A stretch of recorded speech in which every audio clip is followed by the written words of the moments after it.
Hi, it's Dan with EUjuicers.com, coming to you as always from the heart of Europe.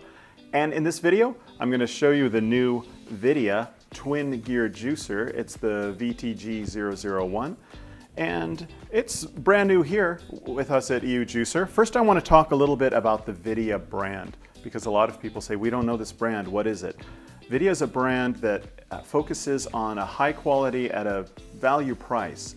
They were the brand that brought the first vacuum blender into Europe about 2 years ago, and they have a horizontal juicer. I've got a video, I'll link to it below, that I really like. I think it's the best value out there. It's made in Korea.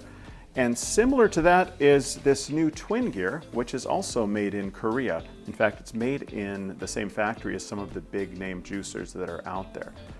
So let's talk about twin gear juicing. I did a video a while back, again, a second video I'll link to, where I compared the different types of juicers. And going from easiest to most advanced, I would say, would be centrifugal at the bottom, and then you go to the slow juicers, which are the vertical single auger, which are most of the juicers out there, the horizontal single auger, for example, the Omega 8006, NC series, or the Sauna 707. And then you have twin gear juicers. Now they're really kind of aimed at a niche audience.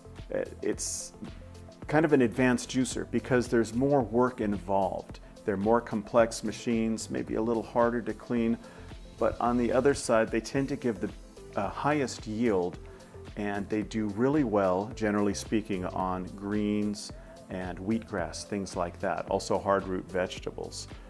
Now, if you're looking at twin gear juicers, there's kind of three levels out there. You don't see those cheap Chinese copies because they're difficult to copy, mainly because they use stainless steel in the construction. So at the, what I'd say entry level, you've got something like this, the Vidia twin gear. These comes in around 400 euros or so. Jump up several hundred euros more, you've got the Green Star models. That's the Green Star Elite, the Green Star Pro. And then way at the top, talking 1,200 to 1,500 euros are the Angels, all stainless steel, beautiful machines, but priced really high. So what I want to do is show some of the parts that come with this. First of all, you've got your basic tools. There's two pushers. There's a plastic pusher and what I like a lot is a wooden pusher. That's what I'll use today. And this funny looking thing looks like a magnifying glass. It's actually a tool. If this is on too tight, you can use it to get a little leverage and pull it off. As with most juicers, it has a cleaning brush along with a little tip that you can use to scrape out anything that's stuck. And I also want to show you these augers. Like I said, augers for twin gears are universally stainless steel with nylon tips. The Angels are all stainless steel. And this guy here, I'll show you a detail shot. When you're assembling it, there's two red dots on one auger, one red dot on the other. You have to make sure that those two fit together. That's going to ensure that it operates properly. And how a twin gear works, you've got a motor driving one of these and it's going to turn the other as well. And you've got two stages here. You've got the stainless steel that's actually chopping and cutting the produce. This runs pretty fast for a slow juicer. Most slow juicers run anywhere from 40 to 80 RPM. This guy runs at 160, so it's going to run pretty fast. And produce, for example, these carrots, they're going to get chopped and cut up. You got to give a lot of force with a twin gear. It's not like a single auger that has big, huge openings. This has little tiny openings. It's going to cut it. It's going to go to these nylon tips here and kind of mix everything together. And then it's going to squeeze it out through a juicing screen. Now, there's three juicing screens that come with this, which is kind of nice. There's the coarse juicing screen. It has the big holes here. And this is something you'd use for soft fruits or things with a lot of fibers and strings, like pineapple, if you want to add some berries to your juice, peaches, things like that. Best to use that. It'll prevent backups. What you use most of the time, probably 90% of the time, is this guy. That's what I have in there now. This is the fine screen. This is going to get the highest yield. It has the smallest holes. It's going to push a lot of pressure and keep most of the pulp going out the pulp outlet. And finally, this has no holes at all, just a insert there. This is the blank screen, and this is kind of unique for this model. And you'd use this to just crush things together without extracting juice. And you could make sorbet, for example, from frozen bananas, frozen fruit. What I'm going to do today, a little later, is make some nut butter from cashews. And it's just going to crush it and push it out. But what I'd like to do is make a juice, and I'm just going to juice kind of my basic recipe. This is a good foundation recipe that you can add things to later depending on your tastes. This is carrots, greens, and usually I throw one apple in. So let me get these screens out of the way and start juicing. One thing I want to point out is how these carrots have been cut up into smaller sizes. You're going to see when I'm juicing how that's going to make a difference, how much effort I have to do. I'm going to mix and rotate my produce while I'm juicing. It's best not to do all your carrots, then all your greens, then apples, because carrots act as a kind of a cleaner. So if I'll do some greens, then a carrot kind of cleans it out, then an apple, then a carrot cleans that out. One other thing, this knob at the front, this is the pulp regulation knob. You see this on a lot of juicers these days. I'm going to leave it on max, which is 1, turned all the way to the right. I'll loosen it only for things like pineapples and softer things to keep things from backing up. If I see things start to back up, I can loosen it or even remove it completely if I want, but I'm going to start it at 1.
All right, want to feel this pulp. This pulp is actually really dry. That's typical from twin gear. Like I said, you normally get the highest yield. That means the pulp will be the driest. There's a little bit of foam you can see in here. That's a result of a combination of those Granny Smith apples going at 160 RPM. It's going to stir up a bit of foam. That's why I've got this catcher on top.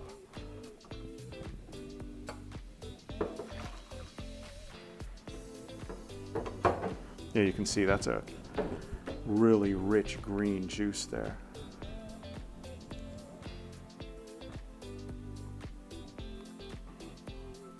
That's good. It's mild. So the juicer's all cleaned up now. Before I make the cashew butter, I wanted to show you real quickly what it's like to clean, or at least to disassemble. Took a little longer than what I'm used to because there's a couple more parts, but it's not bad. So basically what you do is just remove the end cap. Then this pressure regulator, that just pops off. It's 2 pieces.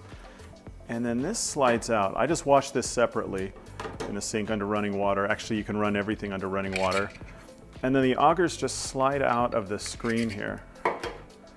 Again, these are stainless steel nylon, just running water pretty well takes care of them. The only thing you have to scrub is the screen, and it's not that big, although it's on both sides. And that little brush cleans it up pretty fast. I'd say it took me about 3 to 4 minutes to clean this thing up. It will take longer after this, for sure. Nut butters are notoriously difficult to clean because they stick everywhere. Often we make peanut butter at home, cashew butter as well. You can use macadamia nuts. They have a real high fat content, so that's a little creamier. You can also do almonds. That works well. But cashews taste really good. You can also add things later if you want, or even while you're mixing it. Maple syrup, honey, cocoa powder, vanilla beans. There's all sorts of things you can do. Now there's a couple of ways to make nut butter in a slow juicer. And actually I prefer making it in a slow juicer versus a blender. Blender gives it a creamy consistency, but it gets really hot and it's kind of sticky, sticks to your mouth. I don't like the flavor either. But you can run the nuts through a bunch of times. Each time you run it through, a little more oil will be extracted from it and mixed in. Or you can cheat and you can add oil right at the beginning and run it through once or twice. And that's what I'm going to do. So I have some organic sunflower seed oil. You can also use peanut oil or a nut oil. It's up to you. And I just mix them in. I have a lot of nuts here, so I'm going to put a fair amount of oil in there. This is about 200 milliliters. Stir it up a little bit. Just kind of let it soak in a bit. And then I'll run it through, and then afterwards you can just stir it up. You can even add a little oil at the end. So let's try it again. I've got the blank screen in here, the homogenizing screen. It's just going to crush it. I've got this set on loose at the number 3 setting. Never tried it. See how it goes.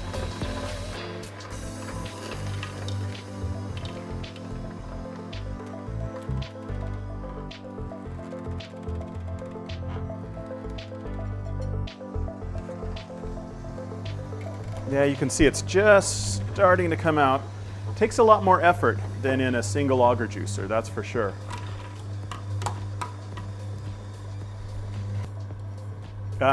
Notice I opened this up a lot more, and that got it going. So you do want to have that pressure regulator pretty loose. Yeah, it's going through a lot better now. Or just take that off entirely. That's actually recommended. And that's a good consistency coming out.